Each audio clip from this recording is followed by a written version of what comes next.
Hi everybody, welcome back to the Safari Shots Podcast with me, Philia Stain, and my co-host, Lance van der Pfeiffer. How's it, Lance?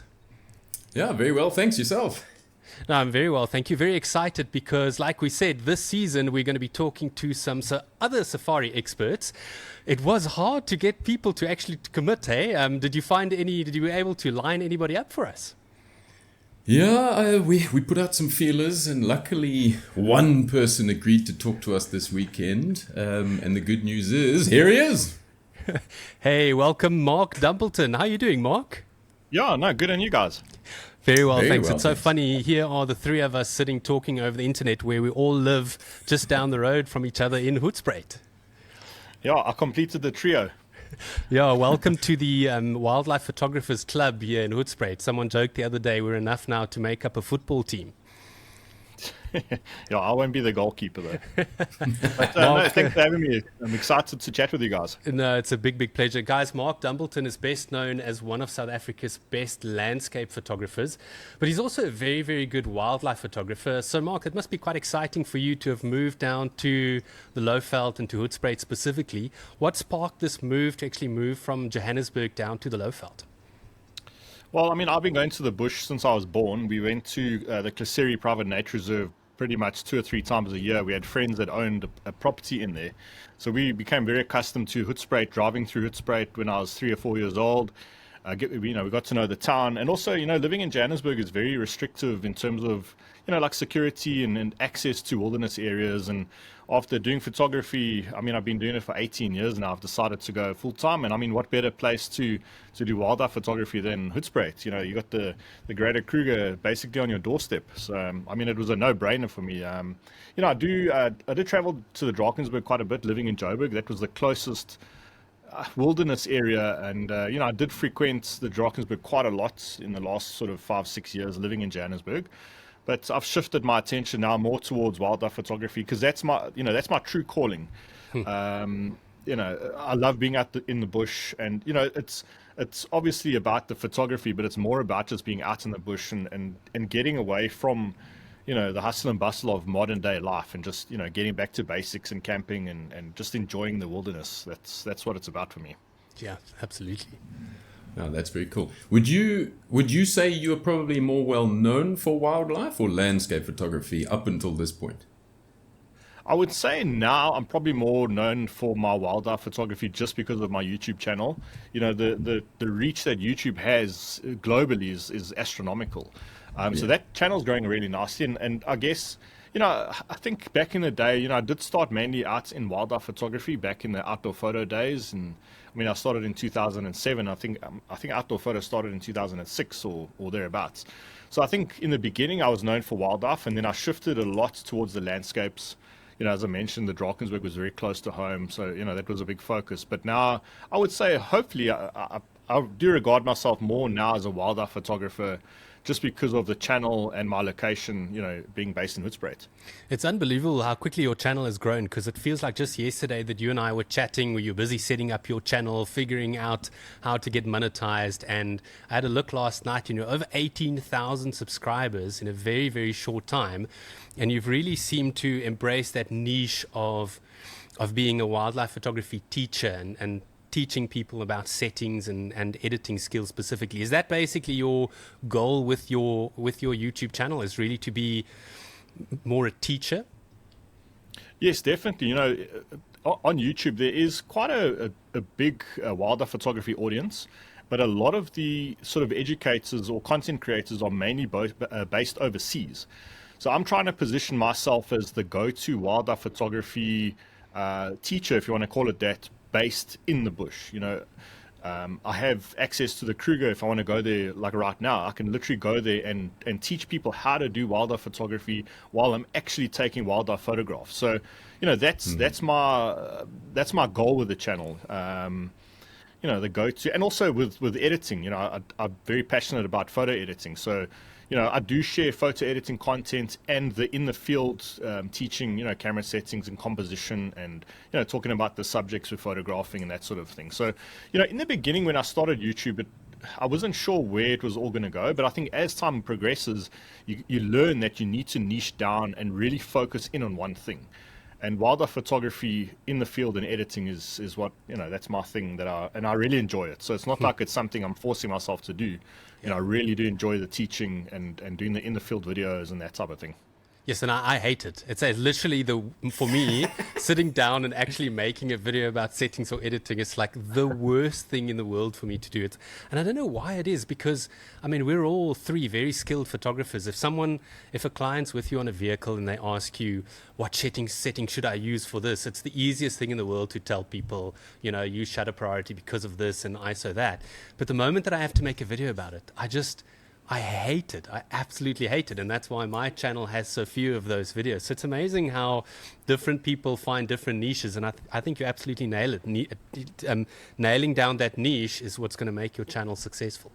So I think on that point, so for you, giving settings in the moment is more about being there and being present. Whereas actually trying to give settings that...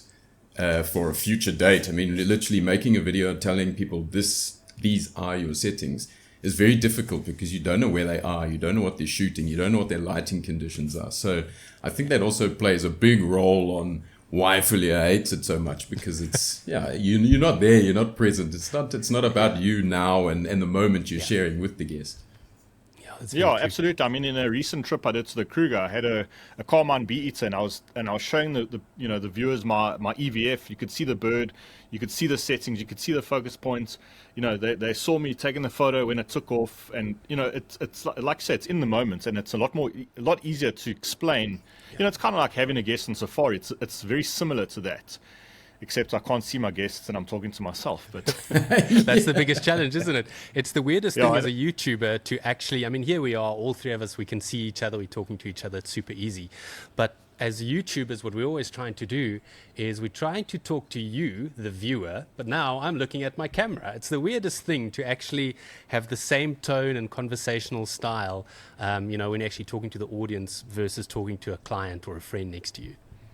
Absolutely. Yeah. And then you get someone pulling up next to you in the vehicle, and I'm talking to the camera, and they're, what are you doing?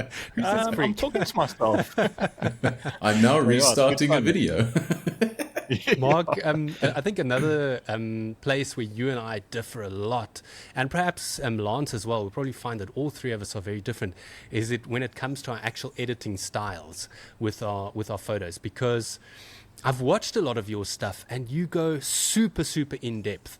And I remember this back from the day when I did your Photoshop course many, many years ago, is you're super, super technical and you love a deep delve when it comes into editing. Am I correct in saying that's your style? That's what you like to do, is to really, you take one photograph and you'll spend quality time on that one photo, as opposed to someone like me that tries to do as little editing as possible. Yeah, I think before I answer your question, I think the difference between yourself and Lance is I don't spend a lot of time in the field, as much as you guys. So when I get the opportunity to photograph, I wouldn't say I edit my way into creating something amazing, but I really try and focus on the story of whatever it is I'm photographing. And my thought process, it could be sometimes all over the place, but it could be like, for example, I got a photograph of buffaloes fighting. Like, I spent a lot of time thinking about that photo and really thinking what is the story in the image, and try and edit people to see that exact story that I wanted to share. Yeah, so I actually find this a lot on the vehicle with guests. We often talk about taking a photo, which is something really nice or really cool is happening in front of you, and making a photo. So a photography, at the end of the day, it's art. Most people take photos for themselves. So I especially, even though I have a photographic company and we use photos for marketing and things, I find that I take photos for myself, what I like. And I go through mood swings. I have these dark phases where everything's black and white and super dark and super contrasty. And then I go back a month later and I look at them and I'm like, oh, yuck. So mine seems to be all mental, but also opposite of Filiere. When I grew up in New Zealand. I didn't have wildlife to take photos of, so I almost had to make photos because there wasn't really, there was landscape, but I wasn't a landscape photographer at the time. So I found myself more a photoshopper than a photographer in the early days. Whereas you guys were super lucky. You guys grew up here where you could be photographers. I just find it interesting because what I find with my own photographs is that I don't really feel that I'm transforming them that much when I edit them. So in other words, I photograph a moment and I spend a lot of time in getting the technical aspects correct to create what I want to create, whether that's a creative shot through a motion blur or with a really strong composition. But once I put it into Lightroom, I'm not doing a huge amount to it. And it's not necessarily because the photo is perfect, but it's because my skill level in editing is not necessarily thinking of everything that I could do to that. Whereas I look at some of the stuff that you do, Mark, on your videos and so on, and I think to myself, wow, if only I had thought of that. But I think what probably the reason it's probably happening is I don't necessarily spend the time learning about everything that's available. So how much time do you actually spend researching different editing programs and updates and things like that so that you can create better images in post? You know, I stick to Lightroom basically. There's a whole bunch of other programs out there, but I feel like if you can just concentrate on one platform and master that one platform, they all do roughly the same thing, maybe, in slightly different ways with different interfaces and that sort of thing. So, I haven't experimented with anything else. I do use another program to denoise and sharpen my images. But, the 99% of it gets done in Lightroom. What I do is I try and, before I even edit an image, I look at the image and what is the story here? What am I trying to, tell? And that kind of guides me towards even just a mindset, even before I change a slider, a mindset of what I need to achieve. And again, with that buffalo image, it was about, it was, if no one knows that photo, it was two buffalo fighting and there was just dust everywhere. So it was almost a minimal photo in terms of, there was the buffalo and the dust. There was like nothing else, but it was the interaction that I wanted to highlight. So through different editing techniques like vignetting or cooling down the shadows or getting rid of some of the color that doesn't have to be in the image, making it very dark and dramatic, like that helps tell the story of what the people are looking at. And there's different techniques to use to direct the viewer's attention to a very pivotal moment in that photograph. And I guess with a lot of photos like this, there isn't really a story to tell. It might just be a leopard looking into the distance, but there is a story in there. You might be wondering, what is that leopard looking at, and that sort of thing. So the story might be completely simple, or it might be very complex, like the buffalo fighting and there's spit flying everywhere and that sort of thing. So, I encourage people to try and look at the story of your image and what exactly are you trying to say? What is the point of editing this photo? At the end of the day, that helps guide my sort of vision for the edits. And, through different techniques, there's millions of techniques you can use to make an image more moody or more bright, and you use color and changing white balance and that sort of thing. So it can get really in depth. Yeah, that's a super good point. So I often tell guests as well, because we have guests who will come to us and say, no, you can't edit a certain way because it's changing things. You're getting these photo competitions now that say you can't do certain things because it's not photography anymore.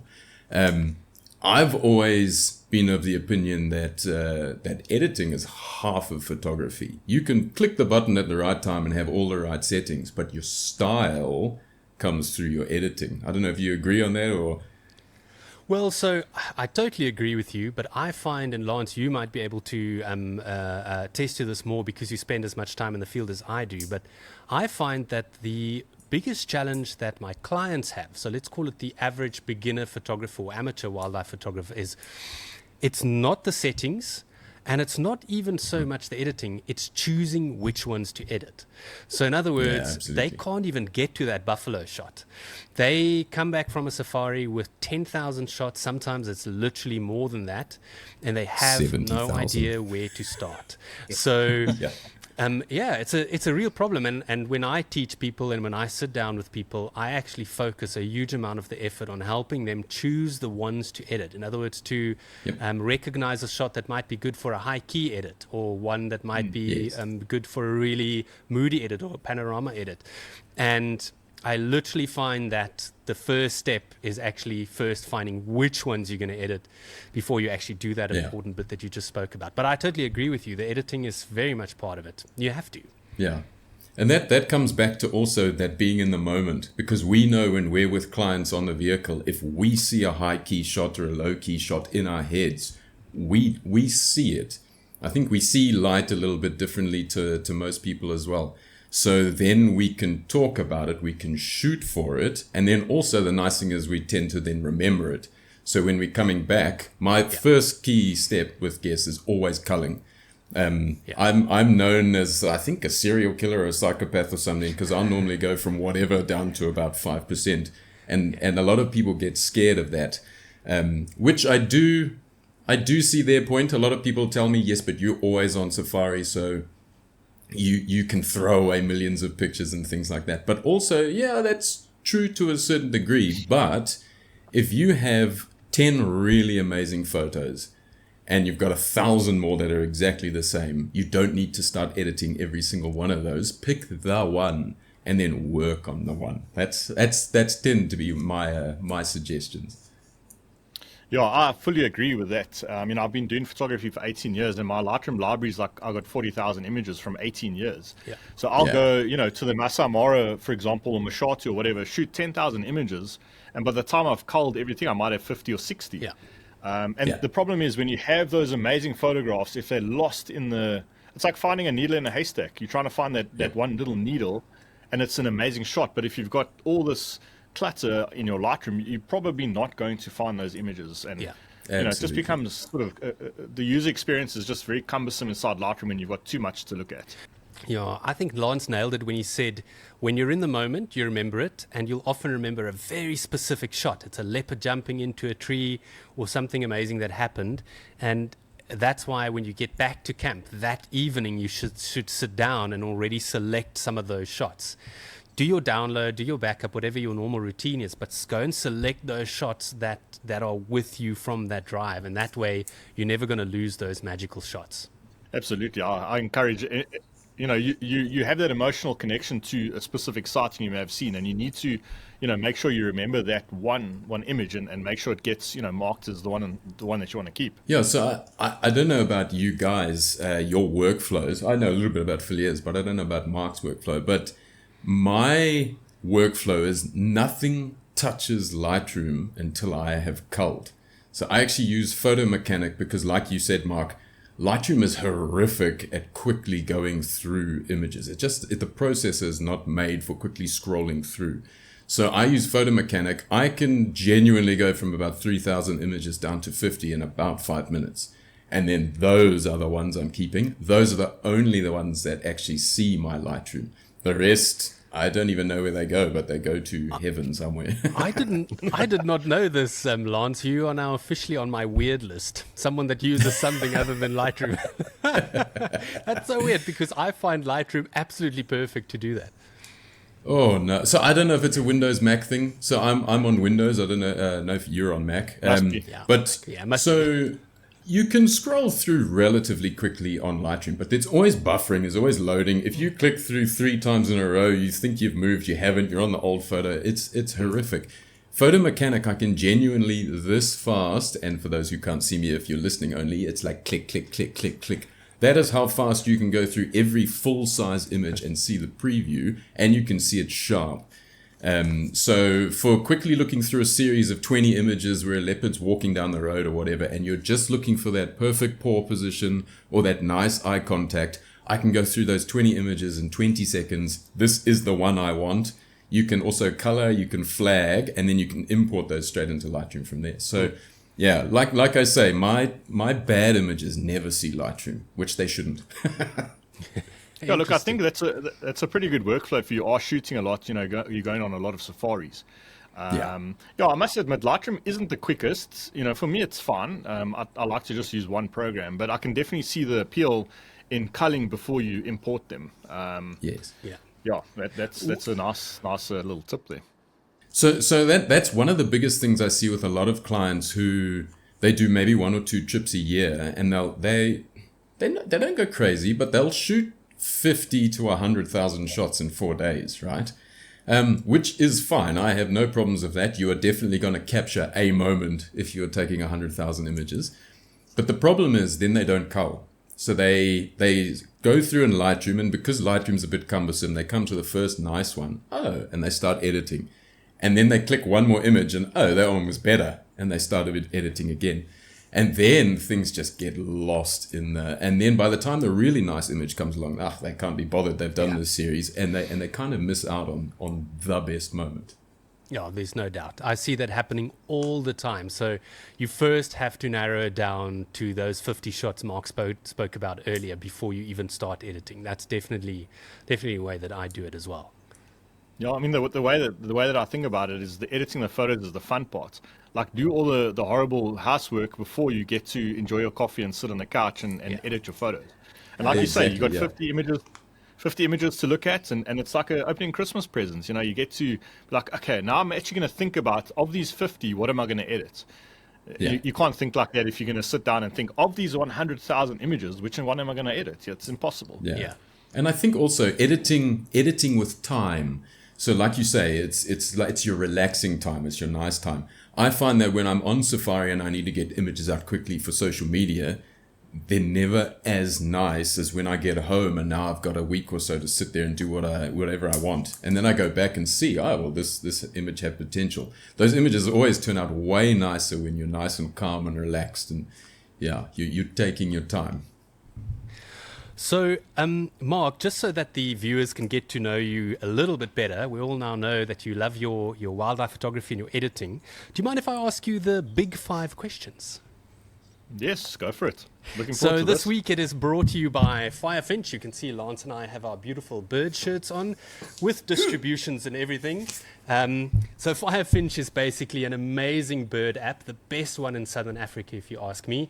And what I love about it specifically is, one, that all the birds are only one species per plate, and that gives them an opportunity to really show them in different sort of behaviors and environments. And my favorite are the sonograms. So if you click on the sounds, it actually gives you the sonograms with some annotations. So I'll leave the link to that in the video description. And if you sign up, you'll get a massive discount through this link for any first-time users. And the bird shirts, available as well for men's and ladies, different colors, and most of the Southern African bird species. Mark, so the big 5 questions are, number 1, what is your favorite place to take wildlife photographs? I mean, there's a couple. I would say there's 2 parts to this question. I like taking photographs in Shingwedzi in the Kruger National Park, mainly for the experience. You know, I go camping there, and Shingwedzi just feels like it's a different part of Kruger. The whole of Kruger feels a little bit commercialized, especially the south and the central, you know, near Satara. But Shingwedzi, for me, feels like it's still wild. Those big rivers and the big herds of elephants, and in the dry season, in the dust, when animals come down to the Shingwedzi River, or, you know, the elephants digging up the river to drink. But I must say the most productive photographic destination, there's 2. I would say the Masai Mara, but I would say my top one is Mashatu Game Reserve in Botswana. No ways. You know, just the amount of opportunity you have, and also the type of landscape that, you know, like the leopards, for example, are in. For photography, it just works so well. I mean, the Sabi Sands probably will be a bit more productive in terms of the amount of things that you're going to see, but the quality of sightings, I feel like, for me, Mashatu is definitely one of the top destinations for. Couldn't agree more. Pew pew pew. Nice. Book now. Tell me the second question: is there a place that you haven't been but that's on your bucket list? Like, what's at your top of your bucket list? Monopools and probably South Luangwa. Those 2 are. Okay. Yeah, those 2. I mean, videos you went to Monopools recently, and I watched your videos and it just looks like such an amazing experience. Obviously, you know, the photography is great, but the experience being on foot in that wilderness, Yeah, it is very iconic. That you can walk away with some very iconic images that you won't be able to take anywhere else. And I think that's the kind of things that resonate with me as well, as going to a place where you can take a photo that you know you can't take anywhere else, like Kilimanjaro in the backdrop in Amboseli, or those big anna trees in Monopools. You're just not going to get that anywhere else. Yeah. And it's also the only place where, as a photographer, where all you want to do is get out and get low, you're allowed. The guide's like, yeah, why aren't you lying on the floor already? Yeah. So, yeah, as a wildlife photographer, best place. And then, Mark, question number 3: what's your favorite animal to photograph? Do you kind of gravitate to specific species when you're driving around in Kruger, or do you just photograph whatever you can find? Yeah, look, I photograph whatever I can find. I mean, if I could choose anything, it would be a leopard. As cliche as that sounds, it's a very elusive animal to photograph. You don't see it often. This year living in Hoedspruit now, we have leopard like around us all the time, and it's solidified the fact that is definitely my favorite animal. But in terms of photography, I think it's the chase. It's about trying to find them. They're very difficult to find. Obviously, it's a beautiful cat to photograph. But for me, wildlife photography and the leopard's my favorite animal. But I love taking any image that tells a story. I've got a photograph of the backside of a zebra. Its pattern goes this way, and there's a lion claw scar mark that goes that way. And for me, it's a very simple. The zebra was standing on a tar road in the middle of Kruger, on the main tar road near Satara. But isolating that small little subject tells a story, and I think that's what I look for. It's very difficult to find moments like that, but essentially that's what I'm looking for, is how can I tell a story with whatever I'm seeing? Sometimes it's easy, sometimes it's incredibly difficult. But to answer your question, probably leopard, I would say, is my favorite subject. Very nice. So then question number 4, what is your favorite piece of camera gear in your bag? My 180 to 600, my zoom lens. Happy with that lens? Very happy. Back in the day, zoom lenses were kind of frowned upon. They weren't as sharp as primes. I've used, the 600 f4s, the 400 2.8s. Those are magnificent pieces of glass, and I don't, I'm not saying people shouldn't use them. For me, I like the freedom that a zoom gives me, both in terms of versatility. I can zoom in and out, but also I can hand hold that, and I don't really get tired hand holding that lens. It's very light. But I mean, there's a story in 2023. We were in the Kruger National Park, and we found lions at a water hole, and we sat there for about 5 or 6 hours, and the lions hunted 3 times while we sat there. But one of the hunts, the lions chased a zebra straight towards my vehicle. I had a 500mm prime, and I got no photos. Absolutely none. The lion didn't catch the zebra, jumped on its back, and the zebra got away. But it happened literally 10 meters from my car, and I have no photos from that sighting.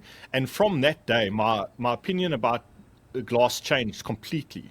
For me, it's capturing the moment rather than capturing something that's perfectly pin sharp. Because that day, I would have taken a very average sharpness image of a lion on the back of a zebra. So, that definitely the 180-600 for me is magnificent. It's, like I said, it's not as pin sharp as a prime lens, but I mean, it's not far off.